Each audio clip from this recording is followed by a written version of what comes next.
Guru, digugu dan ditiru. Mungkin slogan ini sering kali kita dengar, bagaimana seorang guru harus bisa digugu dan juga ditiru. Artinya bisa menjadi panutan dan juga menjadi teladan bagi seorang murid.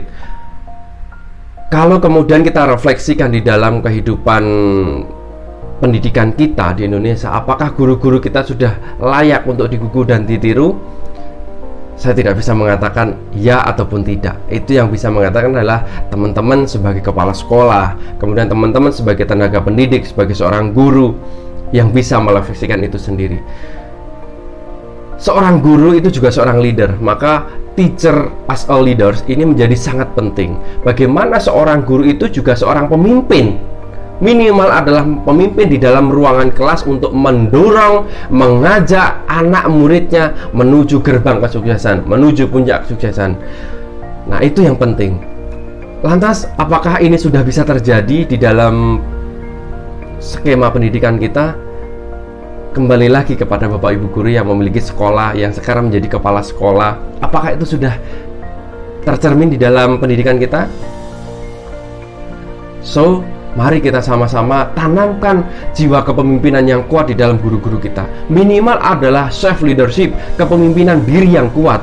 Kepemimpinan diri yang kuat tercermin dari 3 hal. Pertama adalah visi. Bagaimana seorang guru harus memiliki visi yang besar, tujuan yang besar untuk bisa mentransfer knowledge dan menggerakkan anak muridnya menjadi orang yang besar.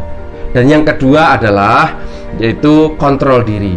Seorang guru wajib memiliki kontrol diri yang tepat, sehingga tidak sering menyalahkan muridnya, tidak sering kemudian memukul muridnya, tidak lantas sedikit kesalahan muridnya kemudian dihakimi bahwa ini kesalahan muridnya dan lain sebagainya. Ini penting, kontrol diri yang harus tercermin di dalam seorang guru, kontrol internal dan juga eksternal. Dan yang ketiga adalah yaitu integritas. Seorang guru wajib memiliki integritas yang tinggi.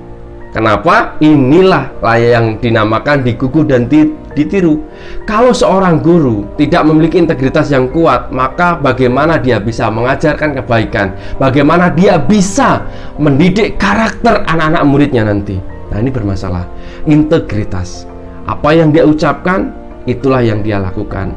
Ketika dia melarang anak muridnya untuk merokok, ya gurunya jangan merokok. Kemudian ketika anak-anak harus belajar, gurunya juga harus belajar. Apa yang dia katakan, itulah yang dia lakukan. Maka itulah integritas. 3 hal ini sangat penting: visi, kontrol diri, dan juga integritas.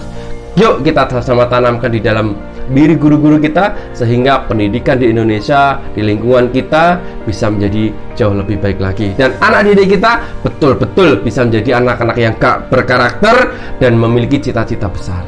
So, jangan tunggu lama-lama. Mari sama-sama kita install di dalam diri guru-guru kita.